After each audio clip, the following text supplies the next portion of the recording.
Thiruvananthapuram metro rail പദ്ധതി വർഷങ്ങളായി ചർച്ചയിലുള്ളതും എന്നാൽ പല കാരണങ്ങളാൽ വൈകിയതുമായ ഒരു വലിയ അടിസ്ഥാന സൗകര്യ വികസനമാണ്. നിലവിൽ ഈ പദ്ധതിക്ക് വീണ്ടും ജീവൻ വച്ചിരിക്കുകയാണ്. പ്രധാന വിവരങ്ങൾ താഴെ കൊടുക്കുന്നു. പദ്ധതിയുടെ നിലവിലെ സ്ഥിതി ഏകദേശം 2025 ജൂൺ മാസത്തെ വിവരങ്ങൾ പ്രകാരം. ഉന്നതതല സമിതി മുഖ്യമന്ത്രി പിണറായി വിജയന്റെ അധ്യക്ഷതയിൽ ചേർന്ന യോഗത്തിൽ തിരുവനന്തപുരം മെട്രോ റെയിൽ പദ്ധതിയുടെ അലൈൻമെന്റ് അന്തിമമാക്കുന്നതിനായി ചീഫ് സെക്രട്ടറിയുടെ നേതൃത്വത്തിൽ ഒരു ഉന്നതതല സമിതി രൂപീകരിച്ചിട്ടുണ്ട്. റവന്യൂ, ധനകാര്യം, തദ്ദേശ സ്വയംഭരണം, ട്രാൻസ്പോർട്ട് വകുപ്പ് സെക്രട്ടറിമാർ ഈ സമിതിയിലുണ്ട്. DPR detailed project report Kochi metro rail limited KMRL ഈ പദ്ധതിയുടെ ഡീറ്റെയിൽഡ് പ്രോജക്ട് റിപ്പോർട്ട് DPR സംസ്ഥാന സർക്കാരിന് സമർപ്പിച്ചിട്ടുണ്ട്. ഈ DPRൽ പല അലൈൻമെന്റ് ഓപ്ഷനുകളും ഉൾപ്പെടുന്നു. ബജറ്റ് പ്രഖ്യാപനം 2025 മുതൽ 26 വരെയിലെ സംസ്ഥാന ബജറ്റിൽ തിരുവനന്തപുരം മെട്രോ റെയിലിന്റെ പ്രാഥമിക പ്രവർത്തനങ്ങൾ ഈ വർഷം ആരംഭിക്കുമെന്ന് ധനമന്ത്രി KN ബാലഗോപാൽ പ്രഖ്യാപിച്ചിരുന്നു. നടത്തിപ്പ് ചുമതല Kochi metro rail limited KMRL ആണ് തിരുവനന്തപുരം മെട്രോ പദ്ധതിയുടെയും നടത്തിപ്പ് ചുമതല വഹിക്കുന്നത്. മുമ്പ് Delhi metro rail corporation DMRC ആയിരുന്നു ഇത് കൈകാര്യം ചെയ്തിരുന്നത്. പല അലൈൻമെന്റുകൾ നിലവിൽ പരിഗണനയിലുണ്ട്. പ്രധാനമായും 3 ഇടനാഴികളാണ് ഇപ്പോൾ ചർച്ചയിൽ.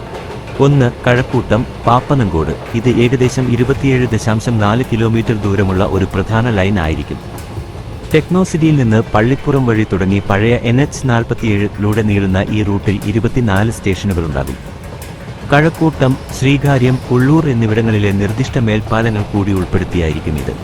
ചില നിർദ്ദേശങ്ങളിൽ ഉള്ളൂർ മുതൽ കരമന വരെ 10 കിലോമീറ്റർ പൂർണ്ണമായും ഭൂഗർഭ പാതയായിരിക്കും. ഇതിന് ഏകദേശം 6775 കോടി രൂപ ചെലവ് പ്രതീക്ഷിക്കുന്നു. 2 കഴക്കൂട്ടം കിള്ളിപ്പാലം. ഏകദേശം 6.5 കിലോമീറ്റർ ഭൂഗർഭപാത ഉൾപ്പെടെയുള്ള ഈ റൂട്ടിന് ഏകദേശം 5775 കോടി രൂപ ചെലവ് പ്രതീക്ഷിക്കുന്നു. 3 പാളയം കുടപ്പനക്കുന്ന് സിവിൽ സ്റ്റേഷൻ. ഏകദേശം 6 കിലോമീറ്റർ പാതയുള്ള ഇതിന് 2700 കോടി രൂപ ചെലവ് പ്രതീക്ഷിക്കുന്നു. Museum, Vellayambalam, Kowdiar, Peroorkada, civil station തുടങ്ങിയ പ്രധാന കേന്ദ്രങ്ങളെ ഇത് ബന്ധിപ്പിക്കുന്നു. നേരത്തെ കഴക്കൂട്ടം മുതൽ തമ്പാനൂർ വരെയുള്ള റൂട്ടും ചർച്ചയിലുണ്ടായിരുന്നു. ഇതിൽ പട്ടം, പാളയം, സെക്രട്ടേറിയറ്റ് വഴിയായിരിക്കും യാത്ര. പ്രധാന സവിശേഷതകൾ: പാതയുടെ സ്വഭാവം എലിവേറ്റഡ് ഉയർത്തിക്കെട്ടിയത് പാതകളും ചില ഭാഗങ്ങളിൽ അണ്ടർഗ്രൗണ്ട് ഭൂഗർഭ പാതകളും ഉൾപ്പെട്ടതായിരിക്കും മെട്രോ. ഭൂഗർഭ നിർമ്മാണത്തിന് ചെലവ് വളരെ കൂടുതലായിരിക്കും. വ്യാപ്തി മൊത്തം 42.1 കിലോമീറ്റർ ദൈർഘ്യമുള്ള 2 ലൈനുകളാണ് പദ്ധതിയിൽ വിഭാവനം ചെയ്തിരുന്നത്. ട്രെയിൻ കോച്ചുകൾ 3 കോച്ചുകളുള്ള ട്രെയിനുകളായിരിക്കും ഉപയോഗിക്കുക. ഒരു ലീഡിംഗ് കാർ, ഒരു ഇന്റർമീഡിയറ്റ് കാർ, ഒരു ലീഡിംഗ് കാർ. ഒരു ട്രെയിനിന് ഏകദേശം 54 മീറ്റർ നീളമുണ്ടാകും. വേഗത പരമാവധി 80 കിലോമീറ്റർ മണിക്കൂർ വേഗതയിൽ സഞ്ചരിക്കാൻ കഴിയും. ചെലവ് 2012 കണക്കുകൾ പ്രകാരം ഏകദേശം 2702.56 കോടി രൂപയാണ് പദ്ധതി ചെലവ് പ്രതീക്ഷിച്ചിരുന്നത്. 1 കിലോമീറ്റർ മെട്രോ നിർമ്മാണത്തിന് ഏകദേശം 161.71 കോടി രൂപയാണ് അന്ന് കണക്കാക്കിയിരുന്നത്. നിലവിൽ ചില പുതിയ നിർദ്ദേശങ്ങൾ പ്രകാരം ഏകദേശം 60 കോടി രൂപ 1 കിലോമീറ്ററിന് ചെലവ് പ്രതീക്ഷിക്കുന്നുണ്ട്.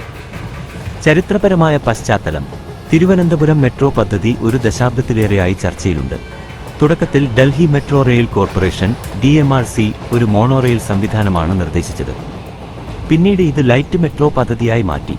പല കാരണങ്ങളാൽ പദ്ധതിക്ക് കാലതാമസം നേരിട്ടിട്ടുണ്ട്. കേന്ദ്ര സംസ്ഥാന സർക്കാരുകളുടെ അനുമതിയും ഫണ്ടിങ്ങും ഇതിന് നിർണായകമാണ്.